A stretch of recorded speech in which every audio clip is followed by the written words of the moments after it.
51 kilometres remain on today's stage as we head towards the sprint point in a place called Letto Manopello, and that is where we're going to see these riders go for the points. Mark Cavendish not in this breakaway group. He is the leader of the points classification. So it is Stijn de Volder who is on the front. Damiano Cunego is looking a little bit more sprightly today than he was yesterday. In this group, he's been forcing the pace throughout. So is Stijn de Volder, who is always a rider who likes to be on the attack when he's feeling fresh. So they've gone over the sprint point, and it looked like de Volder, who was the leader there, wearing number 152. Twice winner, of course, of the Tour of Flanders. Damiano Cunego is the rider who was in second place.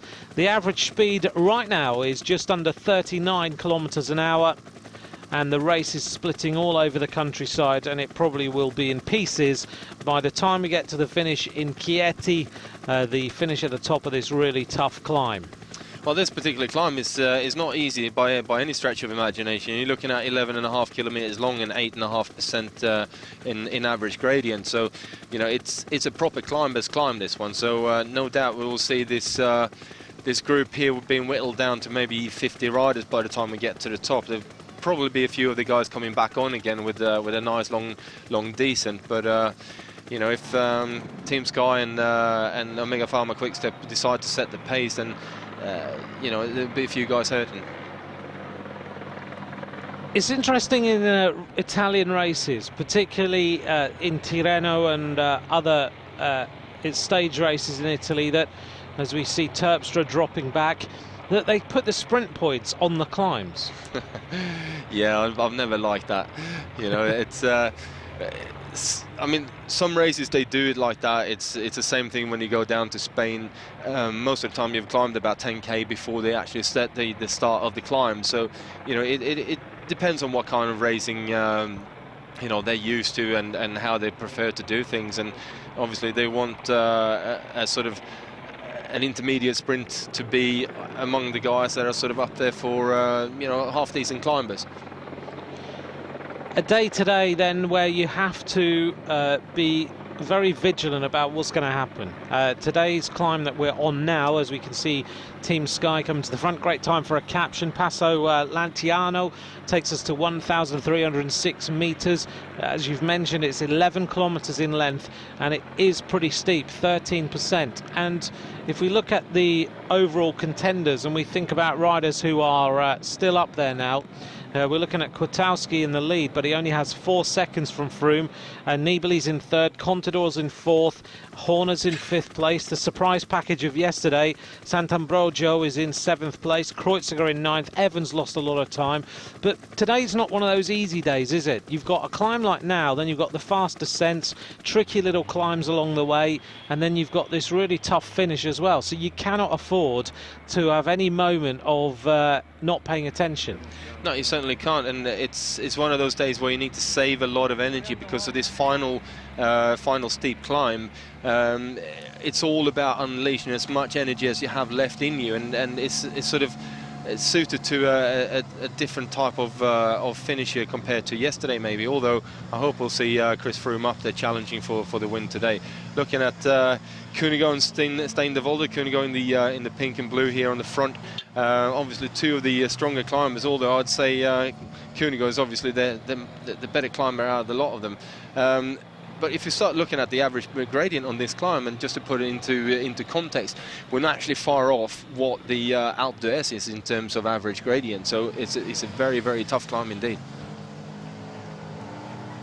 The face on this man shows just how tough this climb is. Stijn de Volder rocking and rolling a little bit, a pro since 2001, and of course a couple of times a national champion. But Damiano Cunego, the little prince, the winner of the Giro d'Italia previously, we gave him a little bit of a hard time yesterday because he just wasn't on form. We maybe expect him to be a rider who would challenge in a race like Tirreno Adriatico, and the Italian fans absolutely love him. When we introduce him on the stage in races like Strada Bianca and the Giro d'Italia, the crowd go absolutely nuts. They still love him, and now he looks like he's thought, you know what, maybe he had a talking to last night, I'm going to go out and show you today. Well, he's got to try something, and you know, I think this is probably where he's best suited nowadays. He's going on these kind of breakaways, 2 minutes and 50 seconds down to the main peloton. You know, he should be able to climb and hold on to that. But the question is then, is he going to be able to hold on until they get into towards Chieti? And obviously, has he got enough energy left to go up that final steep climb? Because by the time the peloton gets there, you know, the pace will be incredibly high going into the bottom part of that climb. Just to bring you up to date on where Cunego is on the general classification, 38th overall, 6 minutes and 35 seconds down on the leader Kwiatkowski. So he's been given his day, and right now there's no possibility of him taking the Maglia Azzurra, so he can just go out, he can ride, he can try and take a great stage win for the Italians today. And he certainly looks like he is riding very, very strongly, and probably thinking ahead to the classics. Probably thinking, right, this is hilly terrain. I can think about, and it's interesting that we're in hilly terrain, and you've got the likes of Flescher, De Volder and Cunego, who will be challenging in races like Flanders. Cunego could win a race, of course, like Flèche-Wallonne, and today might be the day to just hone the form. Well, you know, the Tirreno Adriatico is one of those races where you tend to do an awful lot of work to get yourself ready for the classics. You know, I use Tirreno Adriatico many times to get myself into the right shape. You know, we've got Milan-San Remo coming up next week, and that's another one which is ideal preparation for, you know, Paris-Roubaix, Tour of Flanders, Ghent-Wevelgem and all these races, because, you know, especially if you get a good workout done in Tirreno, you recover a little bit, and then you hit Milan-San Remo. As long as you finish Milan-San Remo, you get a 300k race in your legs, plus the 10-odd kilometers of neutral at the start of Milan-San Remo, which makes it a monster of a day. So by the time you hit the classics, then, you know, Tour of Flanders 270k, Paris-Roubaix 265. You know, you're thinking that's actually quite short, because the other weekend you did 310k, and it makes such a big difference on how you feel on the bike. If you only done stages of 220, 230, doing the extra 40-50k to get yourself to the length of classics, it's a major change, and you know, you always feel like you're sort of running out of steam a little bit. So these couple of races are important. Alex Dowsett in the Movistar kit, the British rider, alongside Andy Schleck, wiping the sweat out of his eyes, going through total suffering right now, Andy Schleck, and trying to get himself back on form. 49 kilometres remain then, as we look here at the riders making their way up the second major climb of the day, the Passo Lanciano, before they descend down to the finish.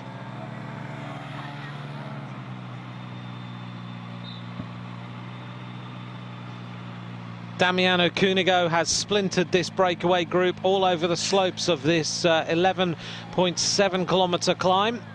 And Agnoli now being chatted to by his team director, Belkov, the former under-23 European time trial champion, with him.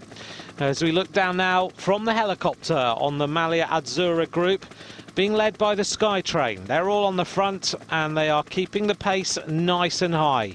Chris Froome may be looking to try and get rid of a few more riders on this mountain. Yeah, even if he doesn't get rid of them, you know, he's climbing. This is Chris Froome territory, you know, the long, steeper climbs.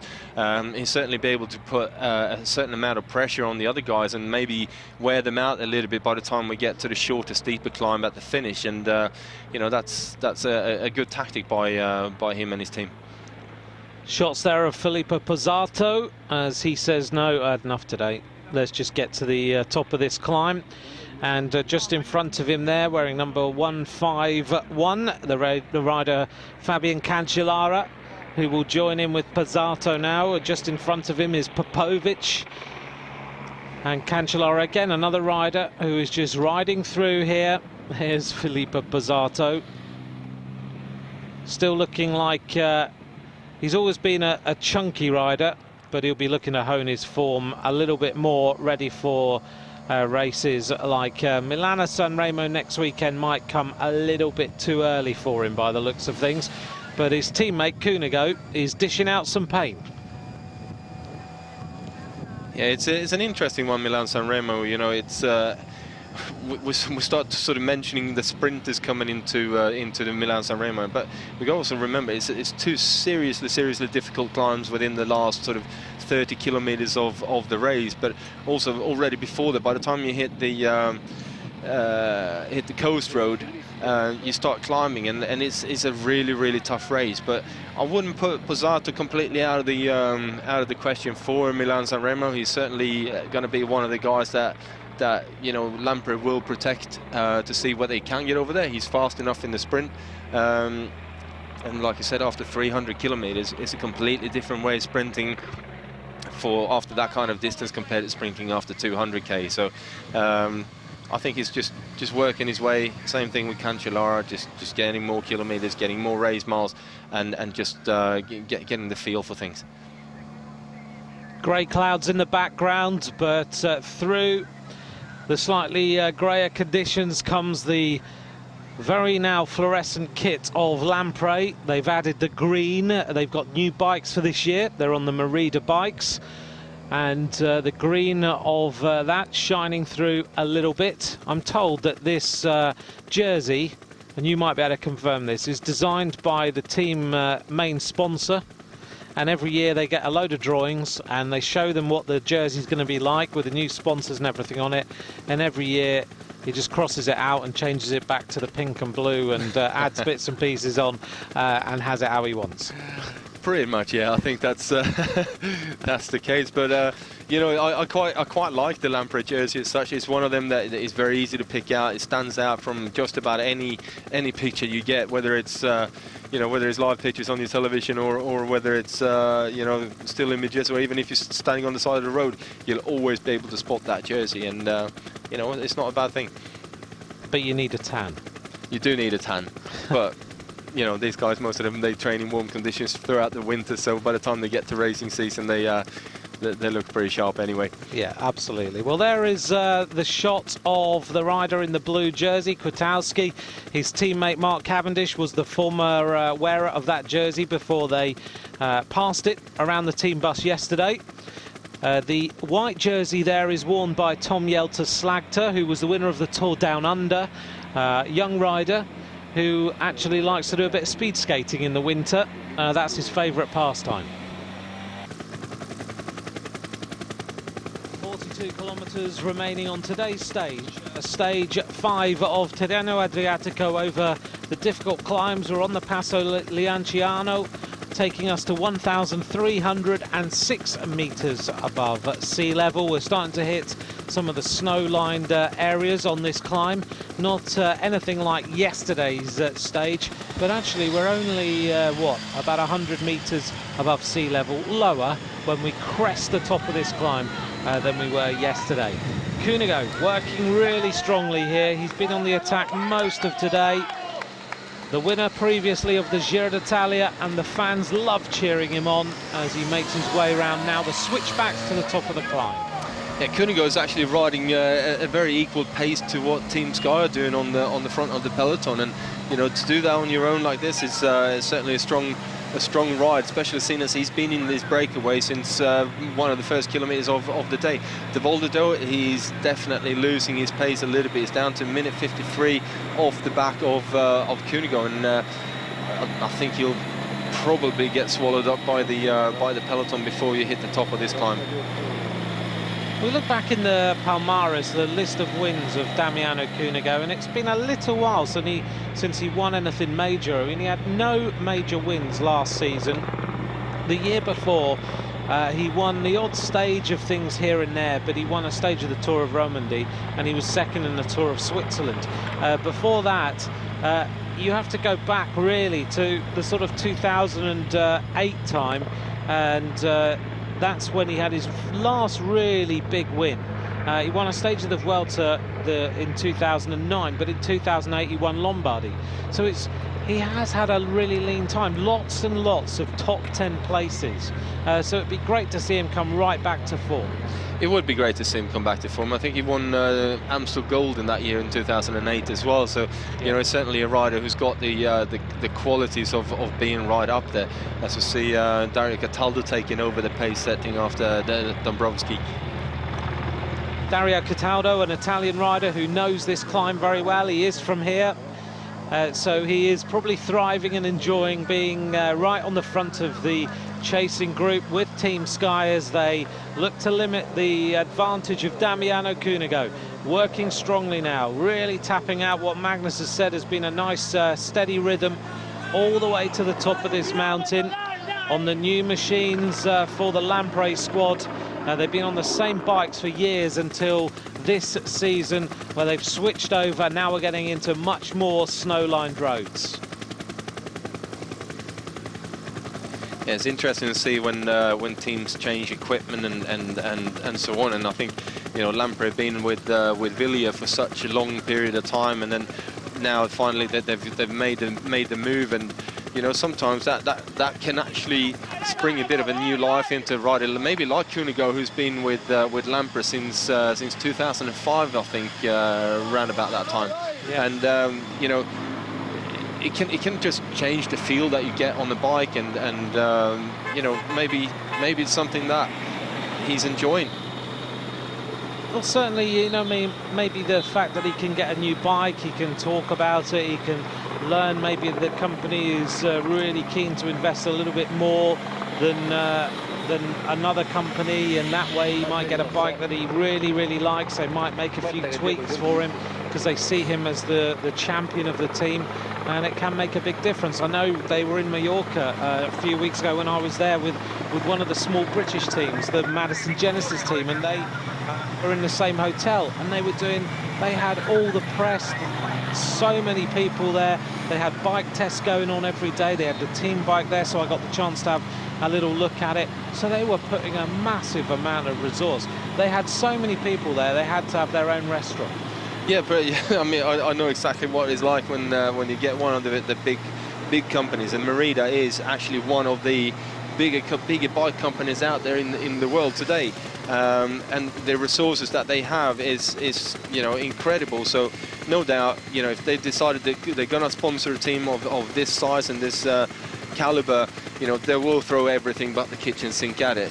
And you know, I think you're looking at, you know, a great sort of partnership developing going forward here. It is interesting you say that Merida is one of the biggest bike manufacturers in the world, and those of us watching racing like this who don't come from a mountain bike background and have purely been focused on the road probably may never have heard of them, but in the mountain bike world and everything else, they are huge. They are a really big company, and you know, the bikes that they make are very good, but obviously as Stein de Volder gets overtaken by Fletcher and Shah, going up towards the final sort of 500-600 meters of this climb. But I think for a company like Merida to go in and sponsor a team like this, what they want is the input from riders like Cunego, Petacchi, Pozzato, to develop their bikes and make them even better than what they are. And with that, you know, no doubt Cunego will come back from Tirreno Adriatico and say, look, this bike feels great, but we need to change this and this and this. Within a couple of weeks, there will be a new bike for Cunego there with those changes made, and you know, you'll see some incredible development going on over the next 12 to 18 months, I believe. Damiano Cunego crests the top of the second major climb of the day, the Passo Lanciano, with 39.9 kilometers remaining. His advantage on the next group of riders, and here we are Juan Antonio Flecha in the blue and yellow and Michael Shah in the red and black of BMC.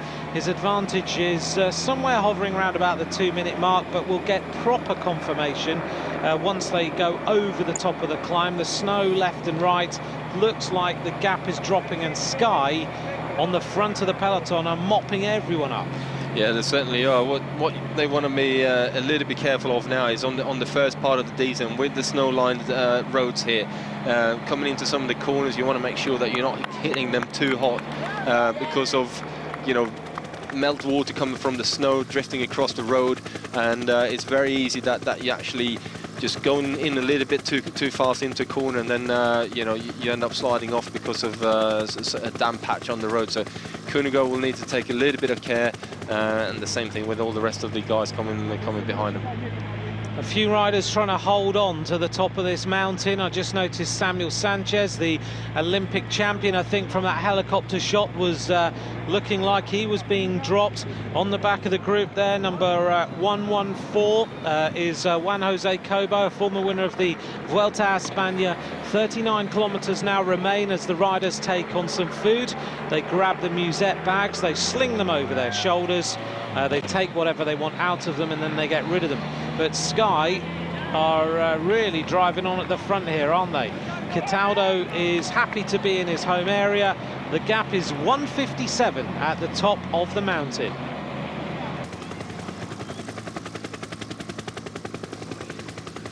Yeah, Sky have brought back a minute in the last sort of kilometre and a half on Cunego going over the top here, but some nice ski slopes up on the top of this mountain as well. Well, plenty of skiing always on Eurosport as well.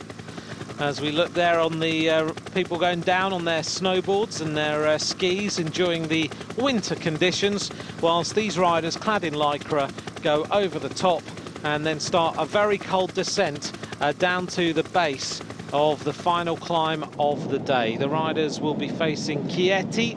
Here is Damiano Cunego.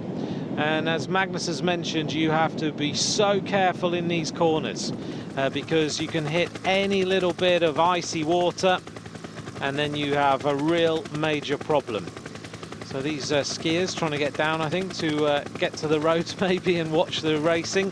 Damiano Cunego takes the mountain sprint, 5 points to him. Dario Cataldo on his home roads, 3 points. And Sergio Henao, another rider from Team Sky, no surprises there. He takes 2 points. Right, here we are on board the motorbike following the former winner of the Giro d'Italia, Damiano Cunego.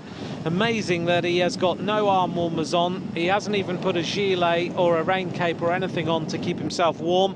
He may have stuffed a jersey up his front just to keep the cold off his chest, but clearly he is set on trying to stay away to the finish.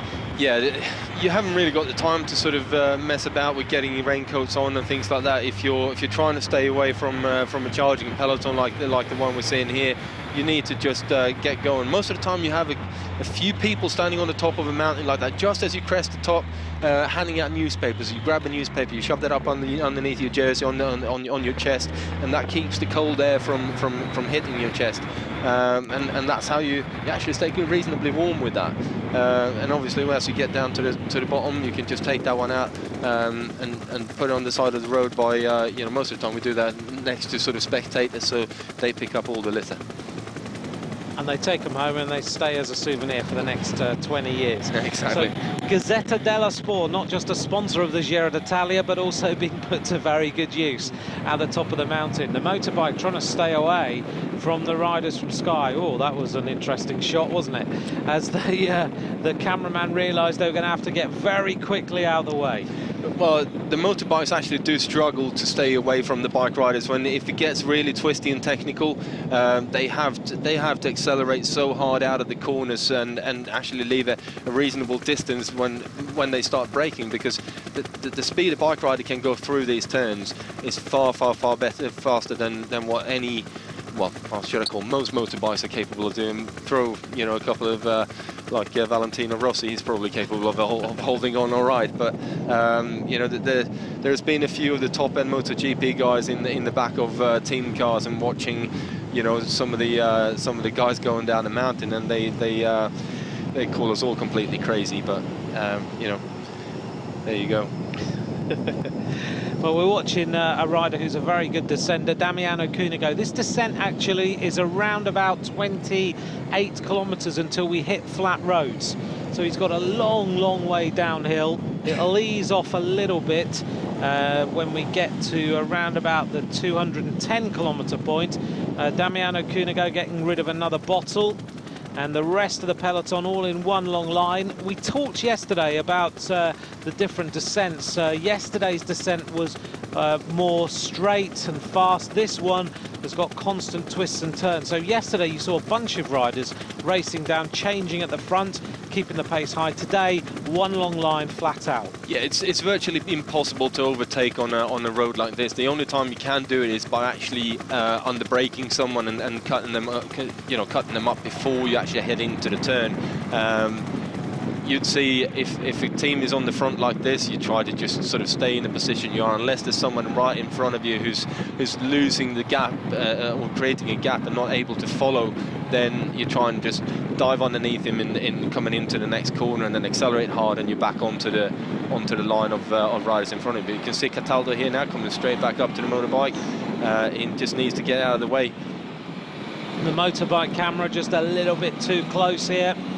And Alberto Contador isn't going to be very happy that it is so close, although it's really not assisting them too much. They've got to be able to see the road to see where the lumps and bumps are so they can get through the corners. Yeah, it's also, so the apex that a motorbike takes and the apex that a bike rider takes are completely different. So sometimes you end up crossing over as you're going into the next turn, and the motorbike does really hamper your speed going through the turns, and you want to make sure that you see if there's any slight bit of gravel on the road, and if there's any dampness on the road. All these things need to be taken into consideration when you're descending as fast as these guys are right now.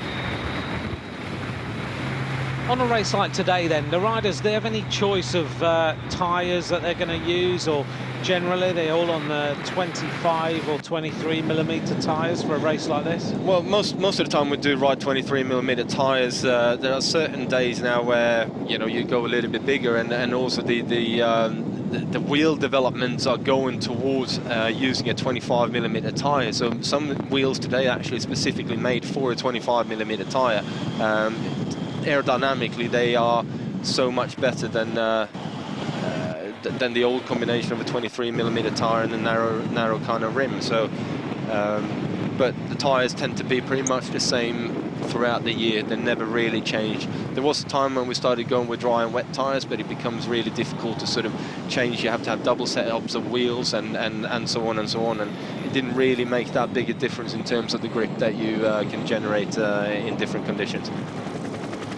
And just to also talk a little bit about tyres, these are stuck onto the rim, and that does make things a little bit difficult, because to change tyres you've got to re-glue them. They need 2 or 3 layers of glue on them as well to hold at the speeds these guys are going through the corners. Yeah, they certainly do. It's not an easy process of changing a tubular tyre like most teams are using nowadays. There are some companies that are getting very, very good with their clincher tyres. The open tyres are basically what you call it, a tyre and inner tube. But still, the preferred choice for the professional riders are the tubular tyres, which you do glue onto the rim. But again, you need a bigger setup of wheels to be able to sort of rotate them as they get worn. You need about 24 to 36 hours before you can use a wheel like that again if it's being glued on. 31 kilometres remains on today's stage of Tirreno Adriatico, from Ortona right down on the coast to the town of Chieti, which is right at the top of a really fearsome kicking climb of 1.2 kilometres that really hurts the legs. We've gone over the Foscetta di Palena, we're over the Passo Lanciano, and now we are heading towards the finish. It is Damiano Cunego, a former winner of the Giro d'Italia, Classics winner of Amstel Gold and Liège-Bastogne-Liège, who is on the attack today. He is completely on his own now and being chased by the Skytrain, led by Dario Cataldo, one of the Italian riders who is in this Team Sky squad, looking after the man who won the stage yesterday, Chris Froome, who is trying to take away the Maglia Azzurra, the leader's jersey, from the Polish rider Michał Kwiatkowski. In third place, Vincenzo Nibali, Contador in fourth, Uran is in fifth place, and the man in sixth place is the American rider Chris Horner. Damiano Cunego bidding for victory.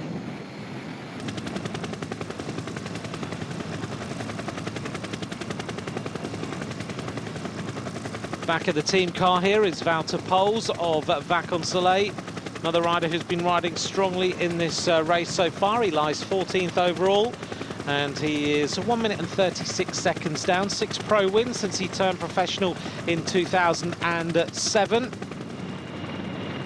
Getting a last little bit of instruction. Yeah, it looked like he was handing me his radio back into the team car as well, so he's either not working or he feels like he's better off without it. Study of Dario Cataldo here as Rigoberto Urán. You can always tell him with the long hair flowing out of the helmet.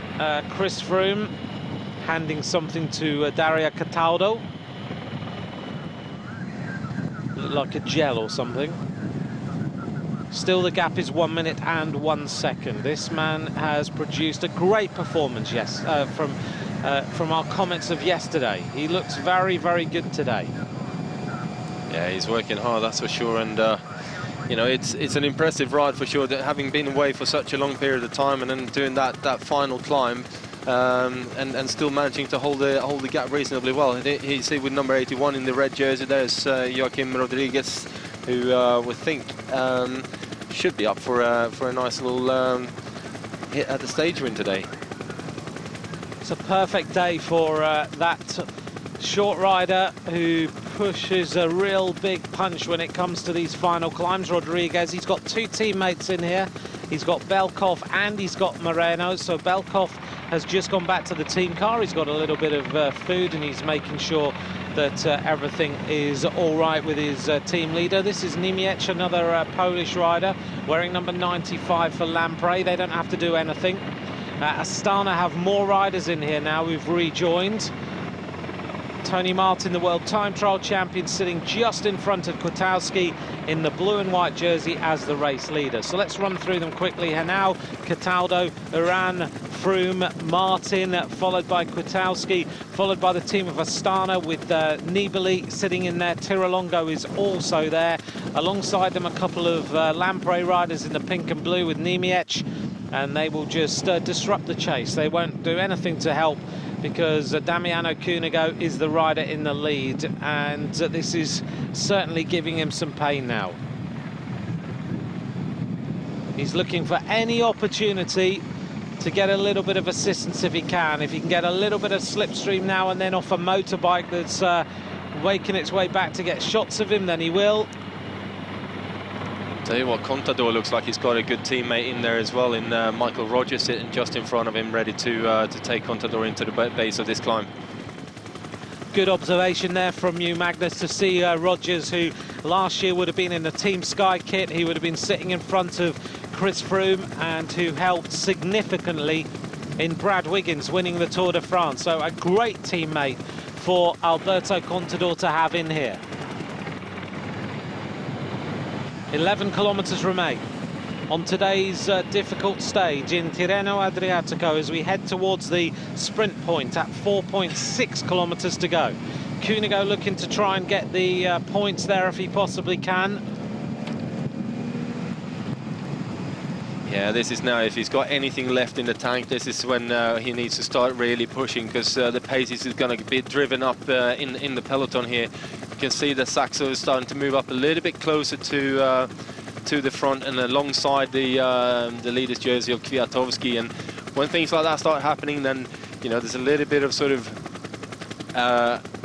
not panic, but you know, guys are starting to sort of get worked up and get ready for the finish, and the pace automatically just gets driven up and up and up and up.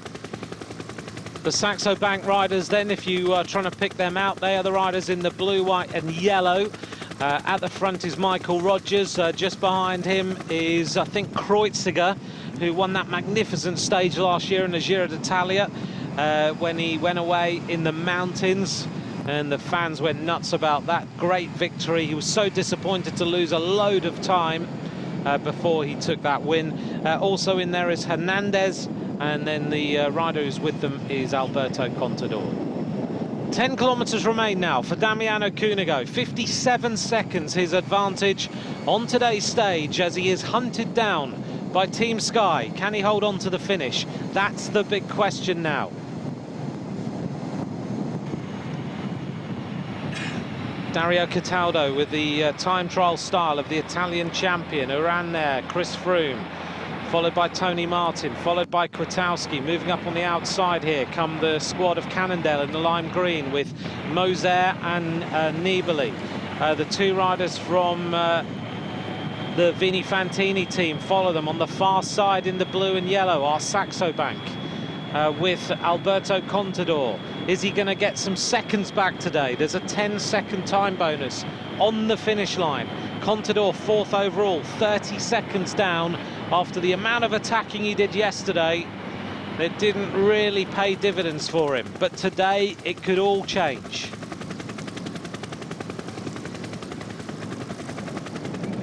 Thanks to all of you who've tweeted Magnus and I over the last couple of days. So at Magnus Backstead or at Ant McCrossan, and of course you can tweet at Eurosport UK TV as well. We've enjoyed reading your tweets, we always do. And don't forget to visit the Eurosport website for all the news and information on the world of cycling, because during this season Eurosport is going to bring you more cycling than anywhere else. Every single major race pretty much being shown on Eurosport. Looking down at the chasing group, 30-odd riders led by Team Sky. It's becoming a bit repetitious, but there's nothing more to say. They've sat on the front. They've been here since the start of the second climb of the day.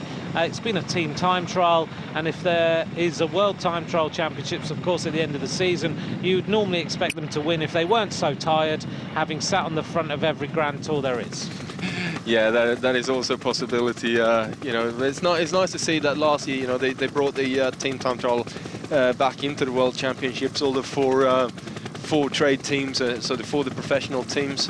I was kind of hoping they would have brought in the old school of 100 kilometers on 4 riders, but clearly the UCI didn't feel that was right anymore. You know, it was I think it was 8-man teams and just over 50 kilometers of riding. Yeah, but you would have just loved the fact that you could ride for that distance and your power would have held on. Yeah, I mean, that's what was brought up doing. You know, my first sort of 10 years of riding my bike was more or less based on team time trialing, and until '94 when team time trialing was taken off the World Championships, and you know, then they brought in the individual time trial instead. I'm going to throw another little curveball in here. A rider I've just noticed who's in this chasing group, and that is a rider from NetApp Enduro Racing, Paul Voss.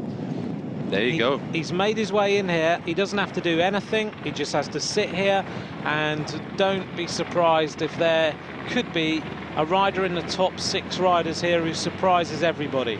But Paul Voss is a very, very strong bike rider, and he rode for Enduro Racing when they merged with NetApp to become NetApp Enduro. He was kept on as one of the riders they know is really strong. Right, we're starting to climb a little bit.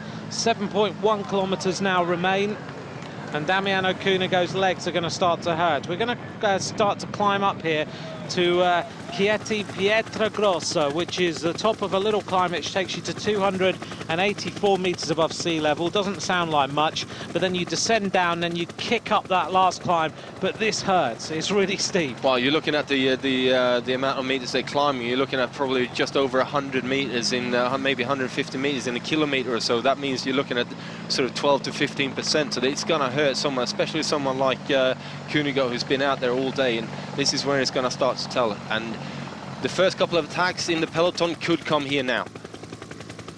Well, let's get ready then, everyone. 7 kilometers remain on today's stage. Yesterday was thrilling.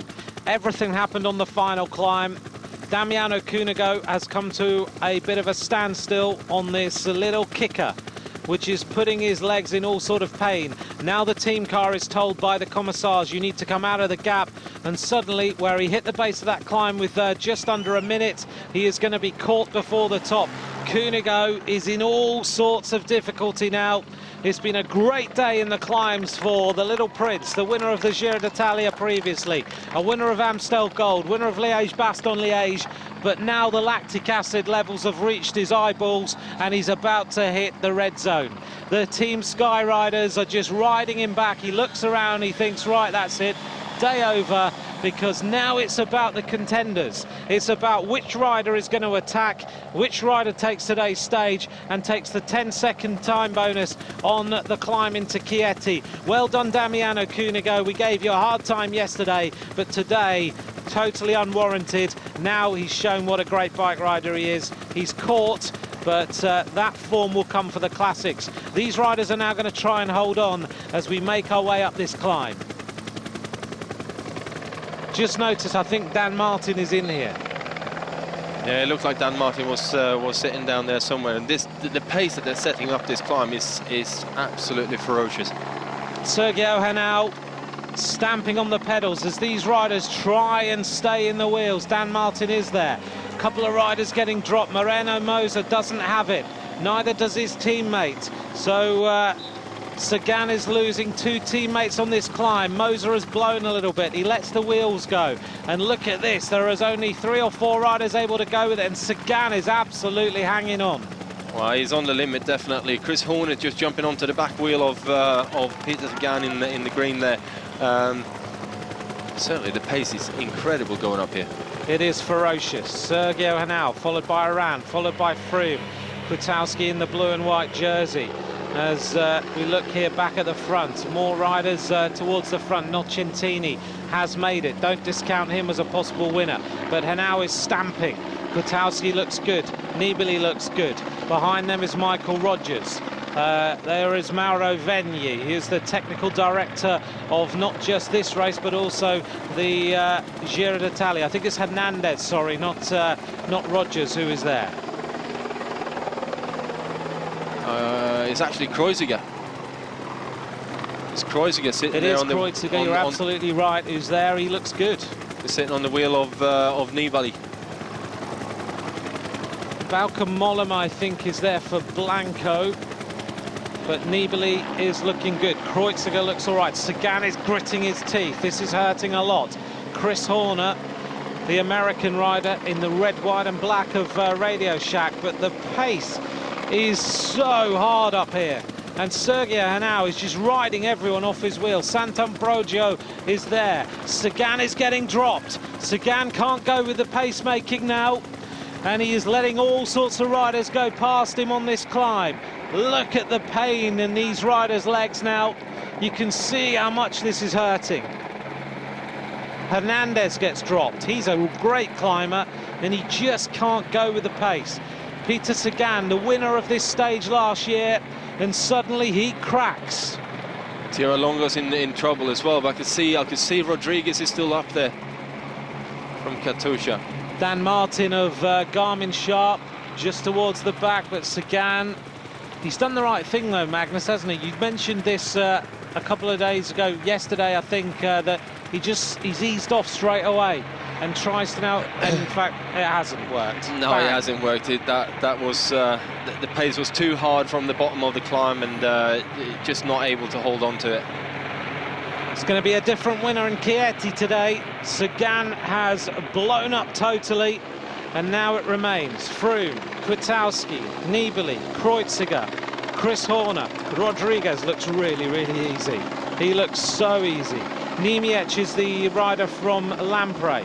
Behind them is Bauke Mollema. Pozzovivo is there. Amador of Movistar. Also in this group, Dan Martin of Garmin Sharp. Wouter Poels. Over on the left is Paul Voss of NetApp Endura. And on the back is Tierra Longo. Nocentini's in there as well for AG2R, the second, the rider of the left in the AG2R colours. Yeah, you can tell Nocentini has a tattoo on the inside of his arm that is always easy to pick out. So look in here. Rodriguez alongside Contador. 5.5 kilometres remain on another showdown. Contador is looking good. Contador is looking very good still. Pulling a few faces, but you know, so is everyone else.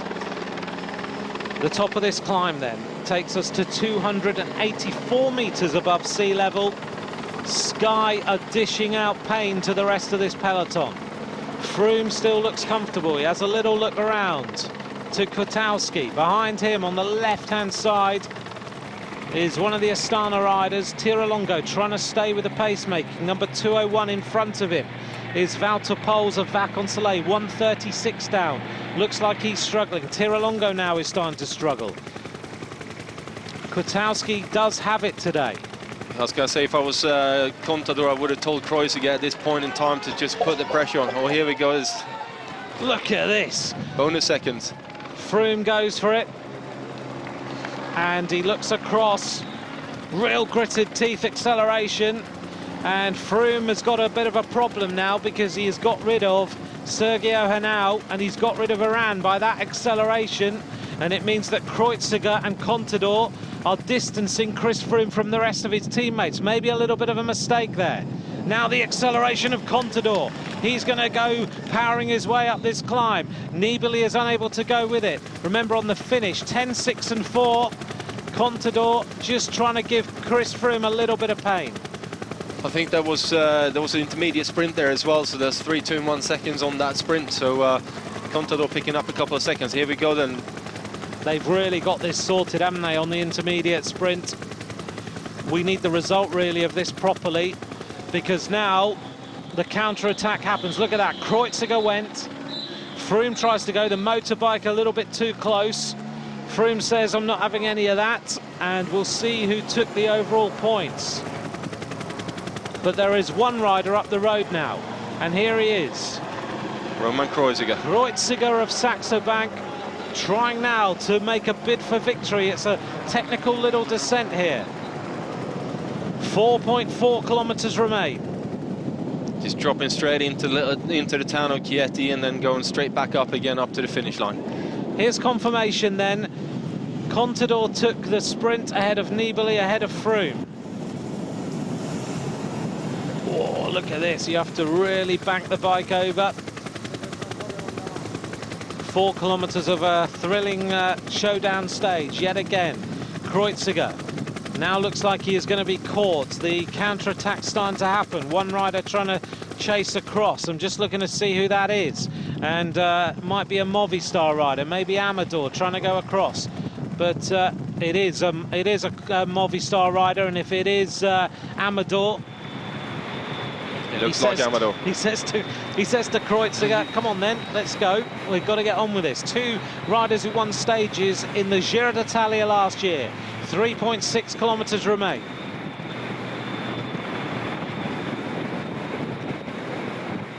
Nocentini at the back. In front of him is Pozzovivo. Two riders moving now. Obviously, these are 2 riders that Chris Froome doesn't really have to worry about. They're too far off in the general classification, so he can let them go there. And they'll then, if they actually manage to get to the top and get the first 2 places on the general classification, there's an awful lot of time bonus which has been taken up. So if I was in the Team Sky directors there, I would tell them just don't ride, let them go, let someone else pick up this, and you know, if they can take the time bonus is great. Amador looking incredibly aerodynamic, isn't he? Kreuziger on his wheel, the winner of the stage, the 19th stage of the Giro d'Italia last year, to the Alpe de Pampiago after the day before when he had had a terrible day on the Stelvio.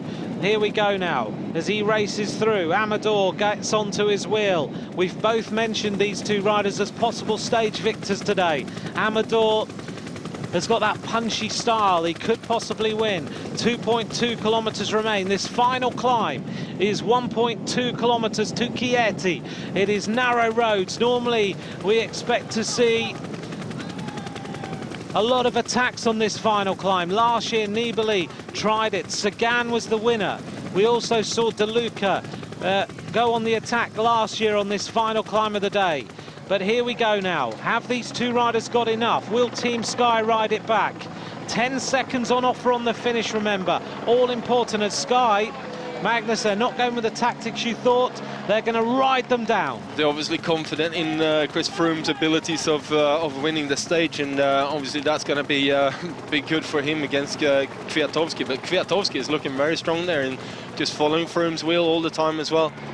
Sergio Henao and Rigoberto Urán, the 2 Colombians. Pozzovivo's out, Moreno's out. Moreno has had enough. Wouter Poels is all over his bike. He's had enough. Now we see the move up on the left-hand side of Saxo Bank. Niemiec, don't discount him either from the luminous pink, but look at Rodriguez ominously on the left-hand side of the screen in the red and white, the winner of Il Lombardia last year in terrible conditions when it absolutely threw it down over the final climb.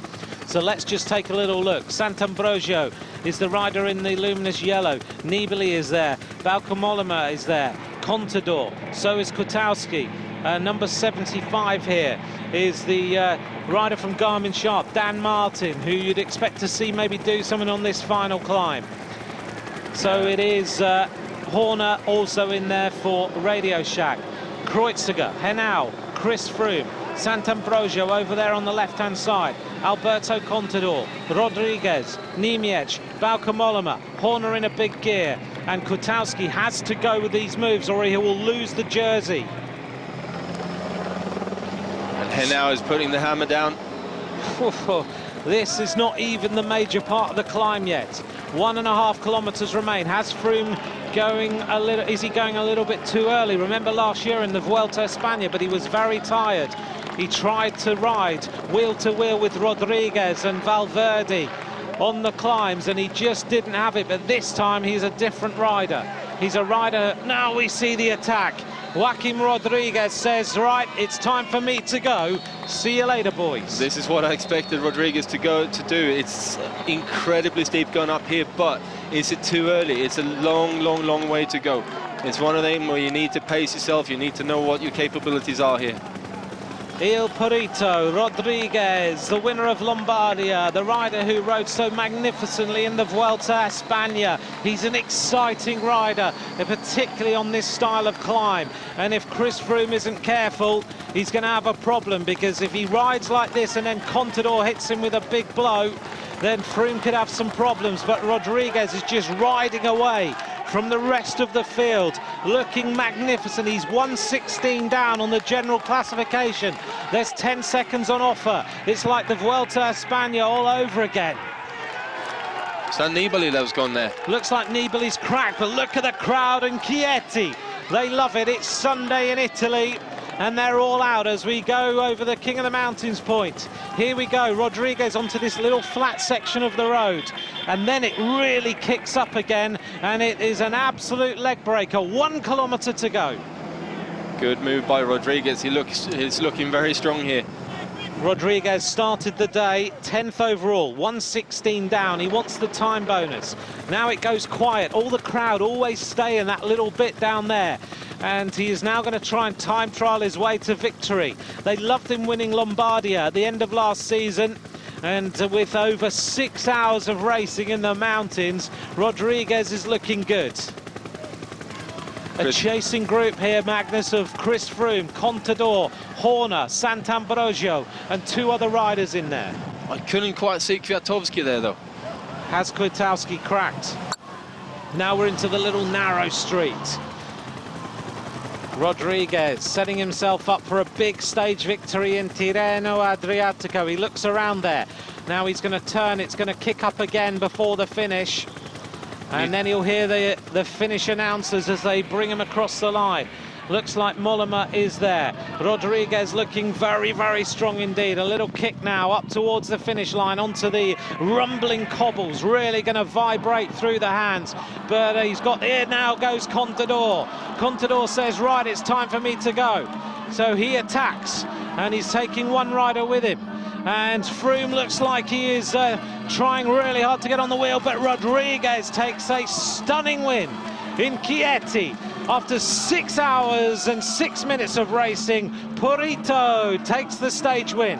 Behind him is going to be Mollema, then it's Contador, then Sant'Ambrogio, then Horner, then Froome. Froome loses some seconds on Contador because Contador will take a time bonus. Niemiec crosses the line now, followed by Kreuziger. Dan Martin is going to lose around about 28 seconds maybe on the line. He finishes now, and behind him is Amador, who was on the attack at the base of the climb. And there you go, Kwiatkowski just came across the line, 36 seconds down on Rodriguez. Well, it looks then that Kwiatkowski will lose the race leadership to Chris Froome. We should see Froome in the jersey, but we've just got to count through the bonus seconds. It's going to be close because Contador's closed up here on Froome. Contador, yeah, he definitely brought 6 seconds back on Froome with a time bonus there of the second place, but Contador also was 26 seconds behind Froome before the start of the stage. Well, let's see what happens then. It's going to be a little bit tighter as we see more riders crossing the line. Nice to see a NetApp Enduro rider. Yeah, I think that was Paul Voss coming across the line there. Well, he was up there. Froome shaked, gives a little nod. He knows he's going to be race leader here, so he's done what's been asked of him, but ominously, Alberto Contador has taken some seconds back, and he said yesterday that he didn't feel this race was over and he still had a chance.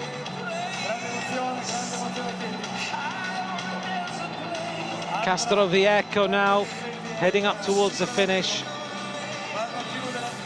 aware of course of the leader's jersey in the Vuelta a España, but this was a big win. We asked if he'd gone too early, the answer was no. Purito smiles as he crosses the line to take the stage.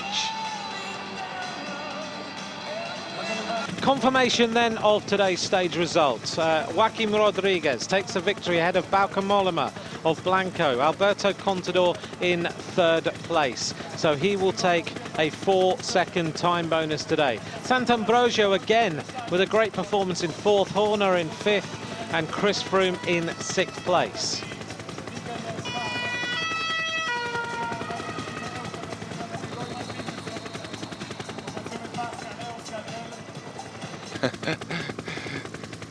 Yeah, those are the benefits of speaking 6 languages.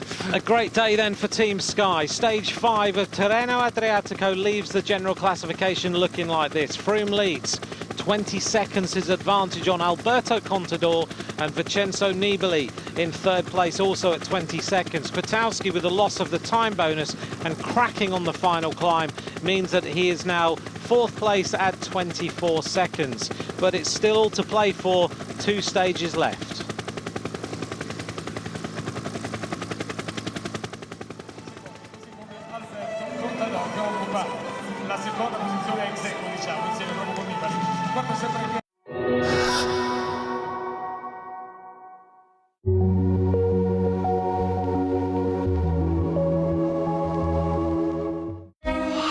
The star names of women's football are in Portugal for the highly prestigious Algarve Cup.